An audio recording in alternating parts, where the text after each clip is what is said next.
Okay, hello, welcome to my YouTube channel.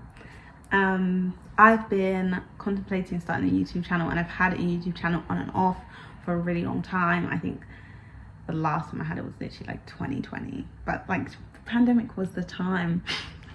It was really the time to have a YouTube channel. But yep, I just decided recently that I wanted to have like a booktube channel, just because I just recently decided that reading books is important, and also I really enjoy watching other people's booktube videos and seeing what other people are reading, get good recommendations, and I just kind of want to be a part of the community, I guess. So that's why we're here. I change accents a lot, so just mentally prepare yourself. But I'm Chantel, and this is my YouTube channel. I've actually filmed this video so many times. In fact, I filmed it once today. I filmed it once 5 minutes ago, I'll have you know. But once I was recording on my laptop, and once I shut off the recording, like I pressed, start, the video was gone. So I'm dealing with that right now. What are you dealing with? You've never had hardship before, have you? Exactly. Anyway, this is my first, I guess, booktube video, and it's what I read in spring. I wanted to do monthly videos, but then the way that I read is just very like whatever I'm feeling. Like some months I'm reading a lot, well, a lot for me, and other months it's quiet. Like spring was just so random. Like I read like 5 books in March, and then I read 1 book in April, 1 book in May. So it's sporadic. I do what I like. I'm edgy. Like, just bear with me right now. Anyway, yeah, I'm just gonna go through what I read, what I liked about each book, and yeah, I'd love to hear your thoughts if you've read those books or what you're gonna read this summer as well. I talk a lot with my hands. Be prepared. Just be ready. I hope I don't run out of storage. But the first book that I read in March, in spring, was Limitarianism by Ingrid Robeyns, and I hope I'm pronouncing her name right. This book, chef's kiss, amazing. I really enjoyed this book. It's called Limitarianism, the Case Against Extreme Wealth, and she's making a case. She is making her case. The way she goes about this book, the structure of the book, I really enjoyed. I found it engaging and also easy to understand. So how it would work, for example, a chapter would be about a claim that her opposition would make for extreme wealth, and she'll spend the rest of the chapter dismantling that argument, and she'll dismantle it from different angles. I'm just going to read from my notes. I'm new to this, okay? I'm sure one day I won't need them. Okay.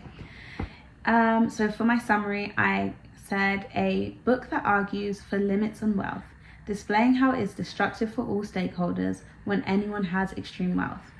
Topics ranging from the inequality of today's world to the mental well-being of the rich. So she really takes this from all sides. I think you get a real 360 view on why we shouldn't have extreme wealth within society. And this really sparked my interest for non-fiction books. I found that I was very non-fiction books averse before, I think, because in my head non-fiction books were two categories. They were either self-help books or textbooks, and I just didn't really feel like reading either of those. And so seeing more non-fiction books that I like, just by title, that I can really get behind, like Limitarianism, the Case Against Extreme Wealth, I'm sad. So I really did enjoy this book. I I put the main themes in this book are inequality, well-being, and climate change. I had top 3 favorite chapters. I don't have this for everything. I just do whatever I feel like. Top 3 favorite chapters from this book were chapter 1, how much is too much. And I found that this challenged my own beliefs on how much I thought was too much wealth. I'm not going to get into the exact number or that she says or anything like that, but I found that views that I thought I held that were quite like left leaning or things like that were being challenged in this book. And she was like, oh you thought oh you thought, like, no. Okay, so I did run out of storage, so I had to make some sacrifices, but it's fine, it's sorted, we're back. I am determined to make this video today because I'm always putting it off, but no more, I'm not doing it anymore. I'm making the video, I don't care. So what was I even saying? Oh, how much is too much, and kind of her changing my perspective on what is too much wealth. And it also changed my perspective on what actually is success and what does success mean to me.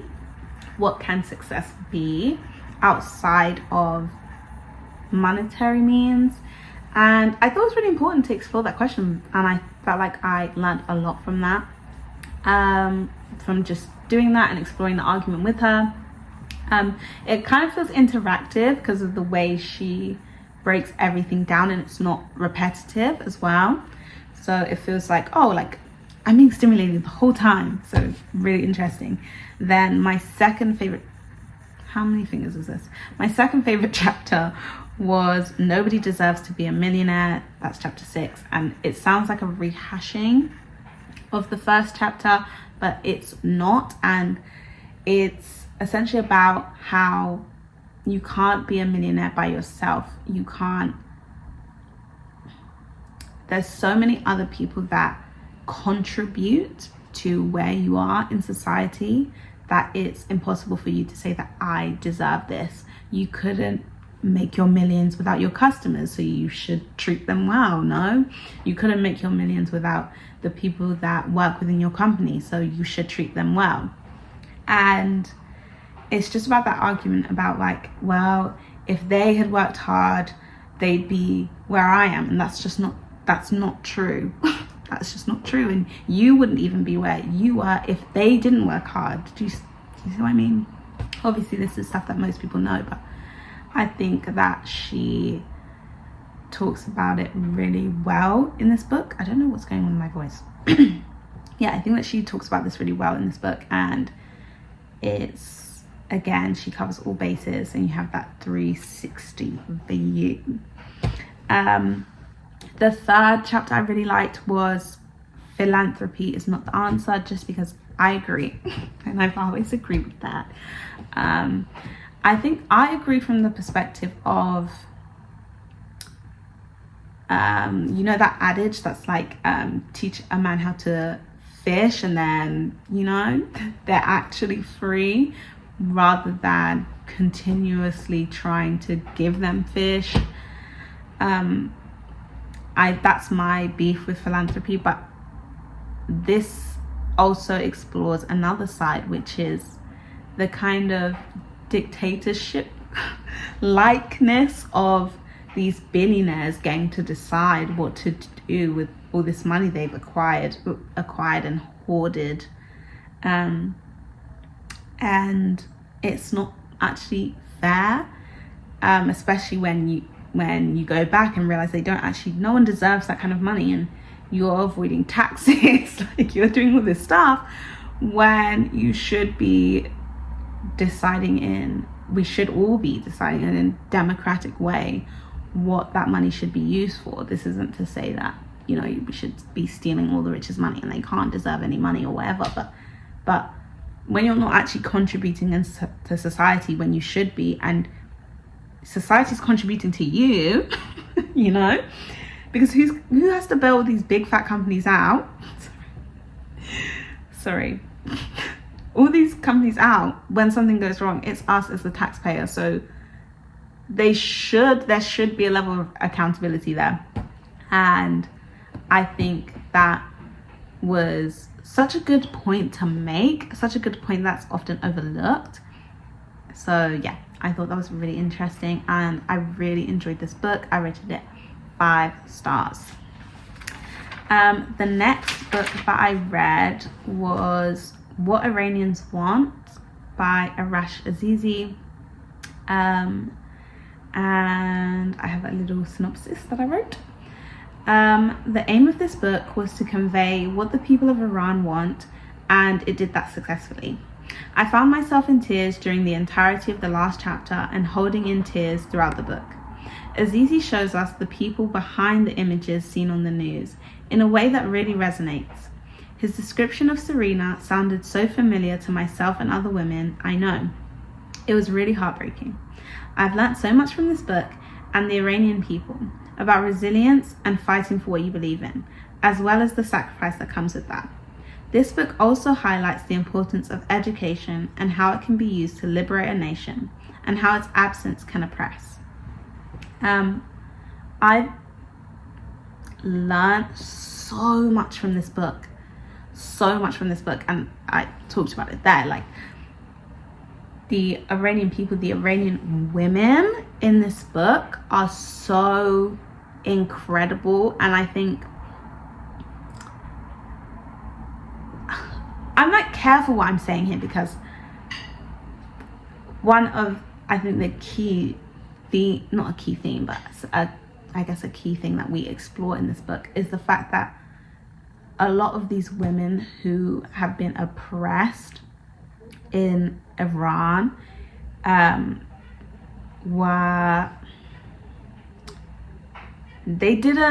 they're just ordinary women.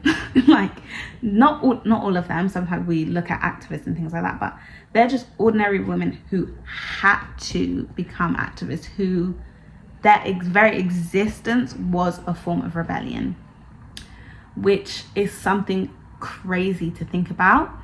And it's kind of, when you're in a situation where it's no longer I can ignore this, you have to step up. And seeing how these women did step up is honestly, like, it's, I don't know, I don't even have the words to actually probably talk about this book and what these women, I say women because the book is predominantly focused on women, and I also found that really, really interesting. I think a lot of the time, because this is very much like it's like a history textbook. It's not, well, maybe why can't it be? It's basically like a history textbook, and a lot of the times we see those from the perspective of men and how women are passive in fighting for the rights of others.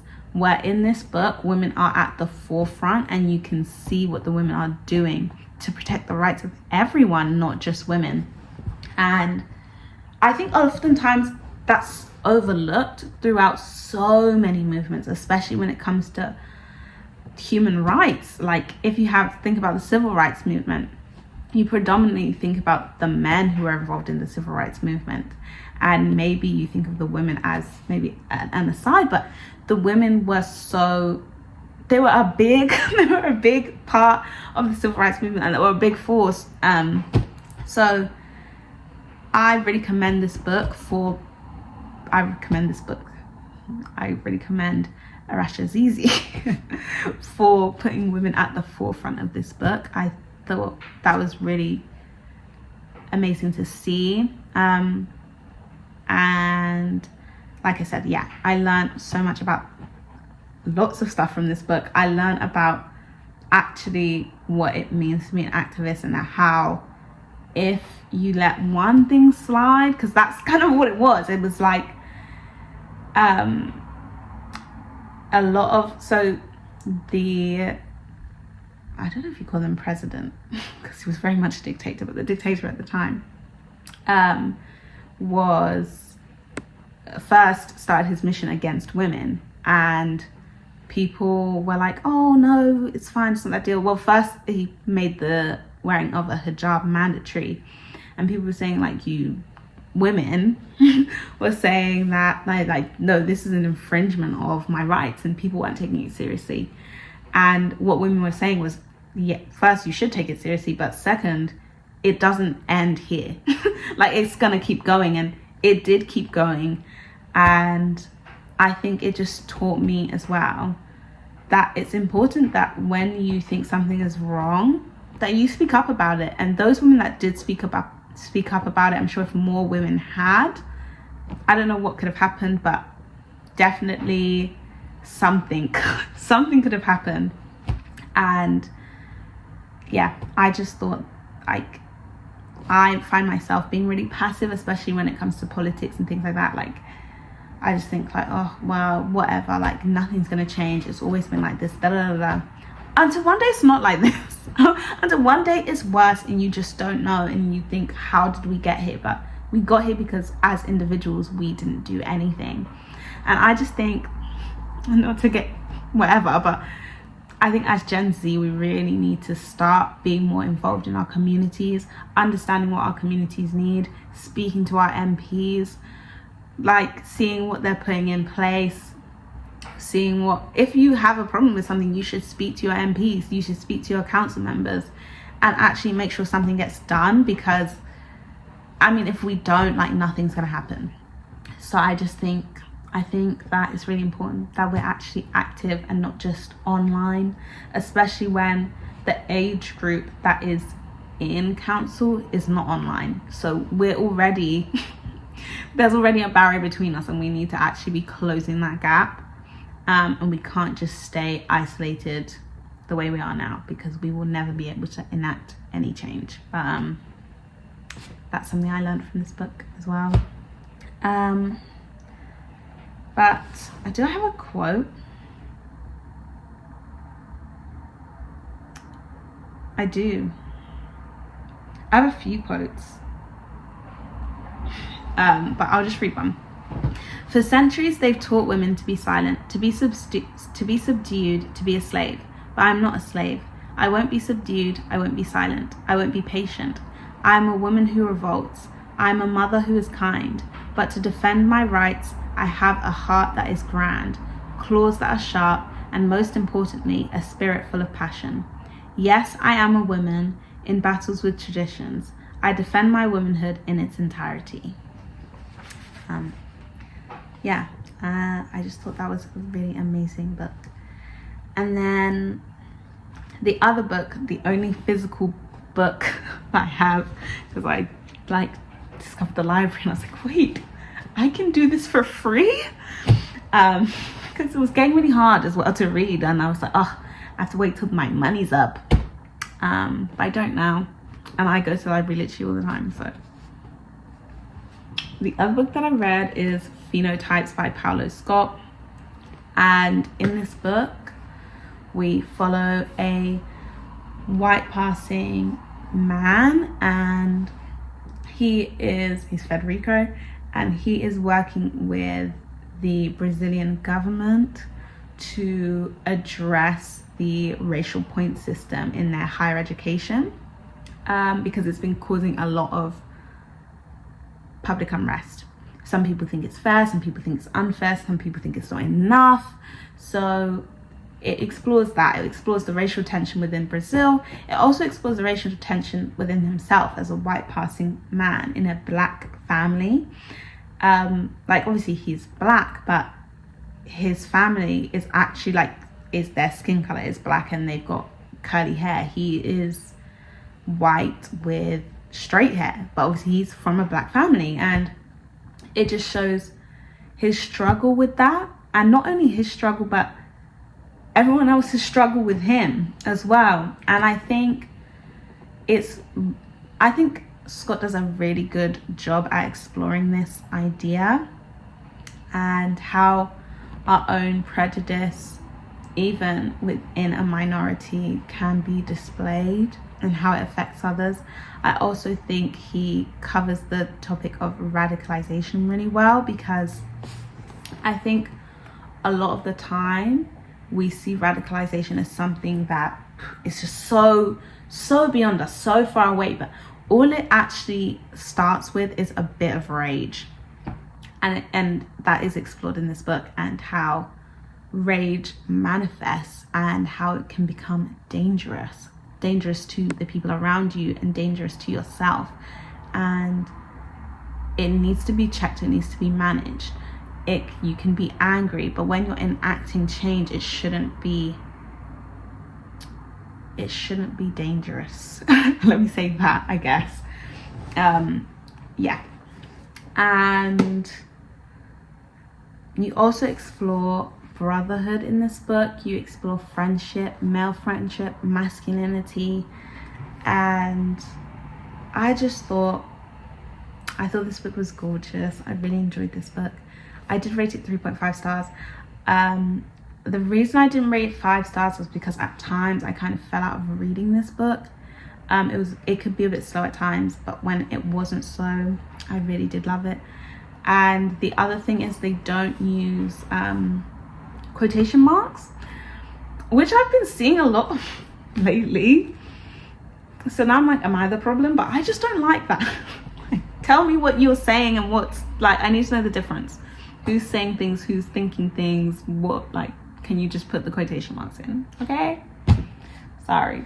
I think it's done intentionally, and it's almost like, for example, when people are speaking in the room, you can't actually tell what's thought and what's actually being said, but you can tell that despite something being a thought, everyone in the room understands, and it plays into that whole thing of the racial tensions in Brazil and what's going unsaid, and like everyone subconsciously understands what is going unsaid, but obviously you, the reader, don't see the thought until the end, and you're like, oh yeah, everyone's reacting, everyone knows. So yes, it's a device.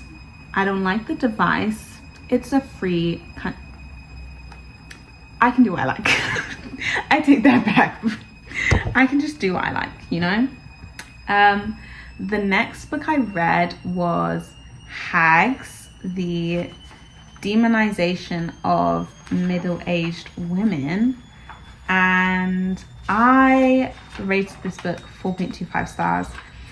Do I think I would have rated this book as high as I did, like if I read it now? I don't think so. But this book was my first introduction to feminist literature. I've not really read any feminist literature. I think I've avoided feminist literature, I think, for the most part, because I wouldn't say I don't consider myself a feminist. Obviously now especially I do, but previously I did consider myself a feminist. I just didn't read feminist literature because I felt that it was very white-centered, and I felt that I just couldn't resonate. I couldn't always resonate with everything that was being discussed, and I just was like, I'm not reading that, I just don't care. Yeah, but I think this book was a good introduction for me. I didn't necessarily agree with everything Victoria Smith was saying, but it was definitely eye-opening, and some of the stuff she explores is essentially how feminism and our whole the movement is stagnant because we are always moving in a circle, and we actually never make any progress. Every time we make progress, we as women undo our progress, thinking that we're better than the previous generation of women, and that all that misogyny and sexism stuff would never happen to us because we're better than them and they're just like old hags or whatever. And I thought that, I'm just going to get the quote up, it's on my laptop, but I thought that her beginning quote was just captured this so well. But she basically says, and it's like one of my favorite quotes from the book. Hold on. She says, it's really simple. It's who the book is dedicated to. To all the hags, past, present, and in waiting. And I think that sums it up nicely. It's the fact that you think it's not you now, but it will be you later. And the people that are there then will think it's not them. And how, again, it shows how stagnant we are in making progress with our movement. And it explores how over-sexualization, we think it's new now, but it happened in the 90s, and the mothers then were like, please stop. And now we're doing the same thing. And we really need to actually take some time to think about what we do and not isolate our decisions to being individual decisions, because it actually affects the movement as a whole. And we view sexism and misogyny in a vacuum that relates to us, but it's actually a systemic issue, and it will continue to persist if we don't start acting like it is a systemic issue. So that for me was really eye-opening, because I've definitely done that before. I've definitely seen it as like, well, I've not experienced that, so like maybe y'all were the problem, but that's not true. And I'll talk about this later as well, but she also showed some crazy stats, especially about pensions, about women being carers, and how during the pandemic the people that are paying the price for the pandemic, look left, look right, but it's us. And it's again another like, oh shit, like I need to be reading.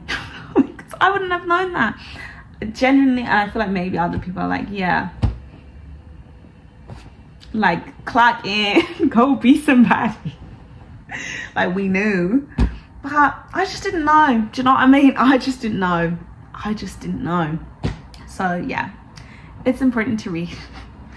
But yeah, I learned a lot from that book. Again, I don't know whether I would rate it as highly as I did again, but that was why I rated it at the time. The next book that I read, so I'm getting pins and needles. The next book that I read was Carbon Colonialism by Laurie Parsons. 5-star read. This book was so good. It was just so good. Okay, I'm going to read you my little summary. The book displays how a focus on economic growth requires climate degradation, and people affected the most by economic inequalities that cause climate change are silenced. The sinister way the climate crisis has been rebranded as natural and inevitable is revealed in each chapter of this book. I think that is the key part that really like opened my eyes. For me, I've always thought about sustainability, and I've always thought about it from the perspective of it's not in our hands to control, when it's actually the people contributing are the wealthiest. And that's also something explored in Limitarianism, the case against extreme wealth. The people contributing the most to climate change are the wealthiest people, and also these big corporations that could be doing something to explore how they could be making their products more sustainably, but they're not. For the sake of GDP, for the sake of shareholder price.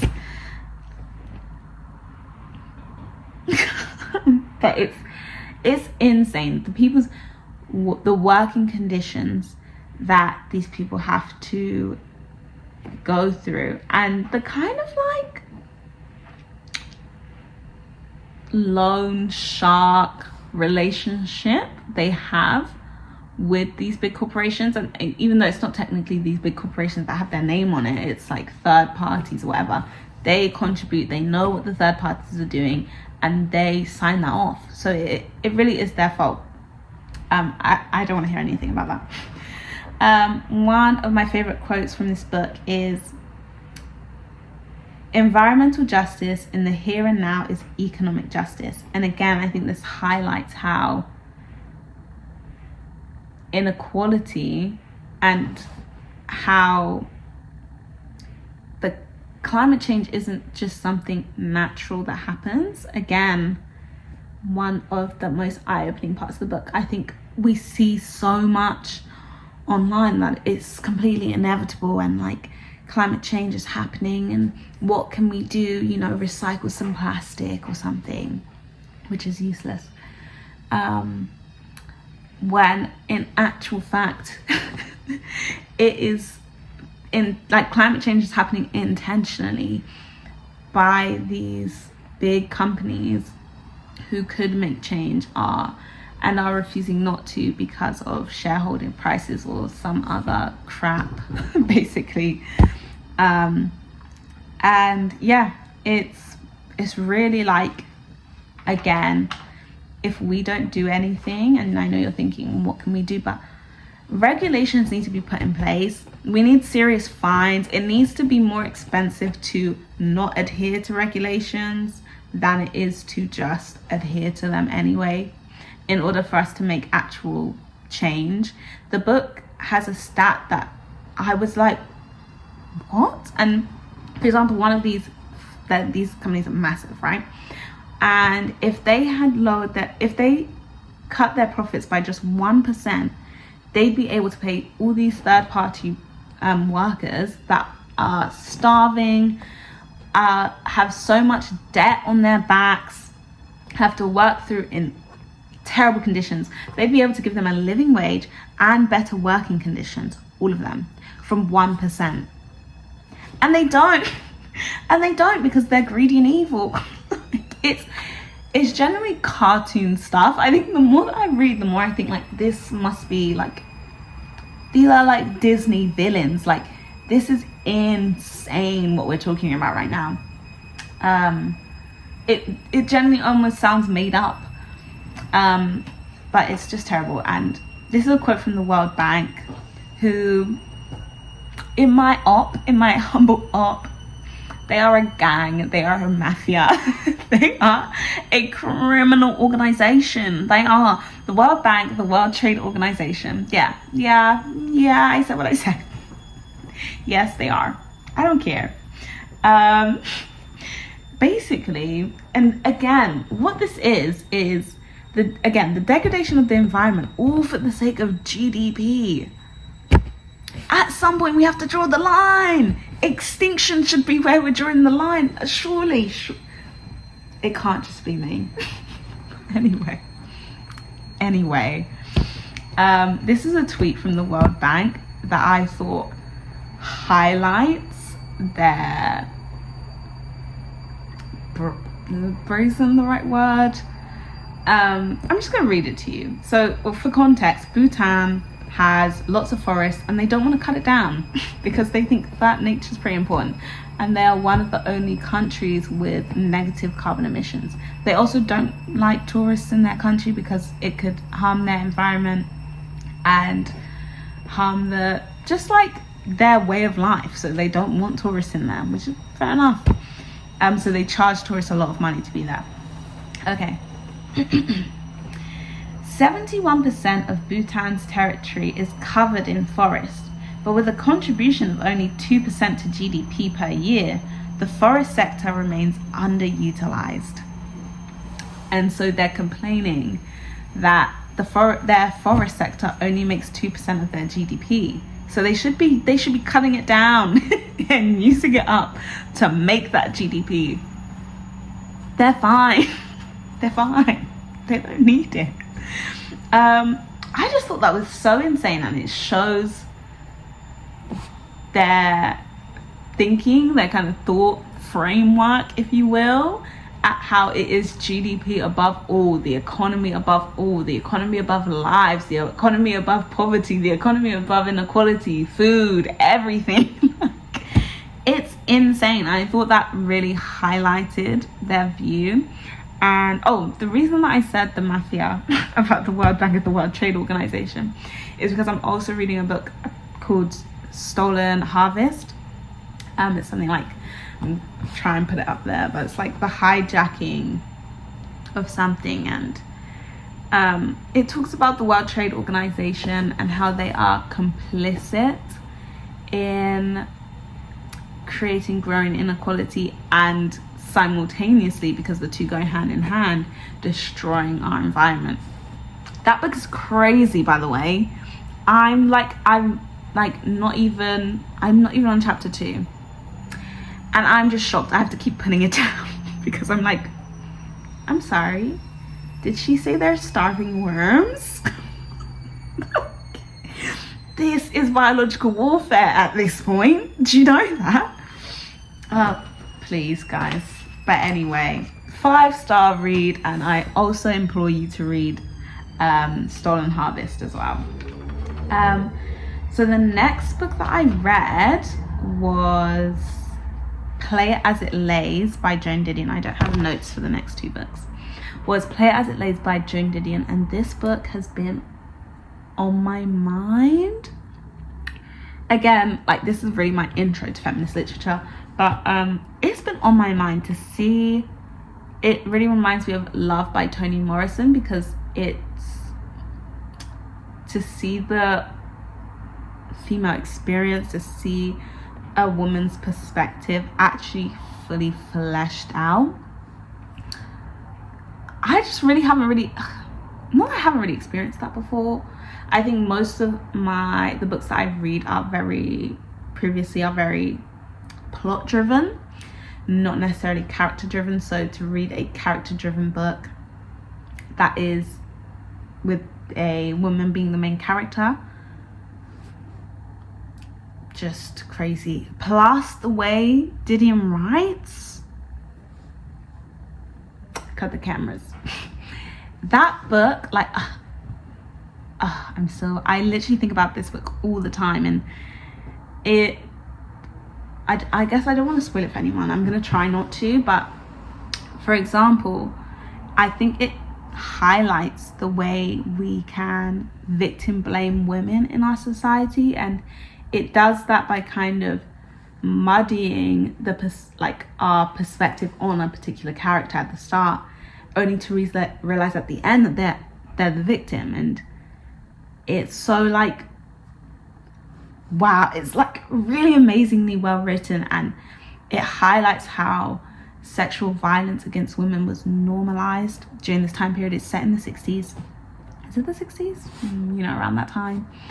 And it's set in Hollywood, and how violence against women, assault, sexual violence, verbal abuse, drug abuse, how all these things were normalized at the time, and how can I put this? Like, I had the words for it before, but I just can't really put it into words anymore. Oops. But yeah, I really enjoyed this book, and I really highly recommend it. I think it offers a different perspective, especially I think when we think about that time period. A lot of the stuff we see, for example, the movies of the time period, is very romanticized, but it was actually a very dark time for women, even though it's painted as, I guess, liberation for some people. Like, I mean, here in the UK in 1974, women were getting their own bank accounts, stuff like that. So it seems like a time of liberation. Again, it seems like we're making progress, and then you realize we're not, and we actually need to just wake up, because then you just start seeing things from your own individual perspective. But again, it shows how the oppression of women is systemic, and our role in that oppression as well. We see different other women in the book and how they interact with our main character, and I think it can really make you think about your role in other women's life, your role in the feminism movement. So I really enjoyed that book, and I think about it like so much. I think about it pretty like twice a day. So yeah, I really enjoyed that. And the next book I read was Minor Detail. This is my last spring book, was Minor Detail by Adania Shibli. I hope I'm pronouncing that right. Lads, she's an artist. This book is so intentionally written. Let me tell you what it's about. Sorry, I'm getting ahead of myself, but it's set in Palestine, and this book is split into 2 chapters. The first chapter talking about the beginning of the Israeli occupation in Palestine, and then the second chapter is we follow a Palestinian woman during the occupation. And I think the book is so intentionally written that, like, you can only I genuinely think that you can only describe it as artistry. I really love the way that she wrote this book.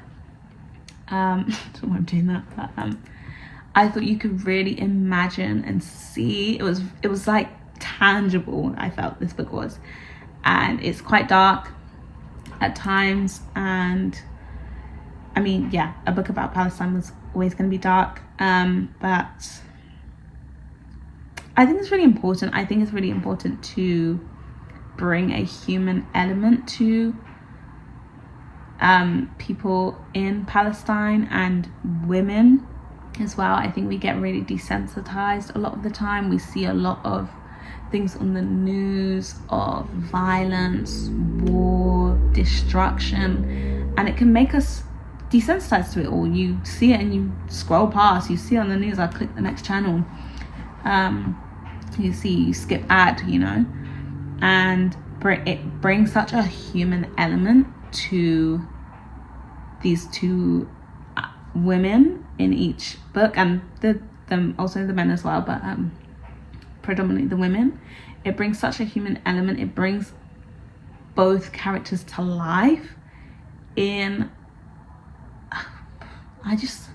she starts a YouTube channel for books and she can't even talk about them, but I just thought it was amazing. Like, I genuinely was in awe of the craftsmanship that went into this book. I think as you're reading it, you can't see why what you're reading is going to be relevant, but you just know you're reading something and you're like, I am part of something, if that makes sense. So you feel like the book is very interactive in that way.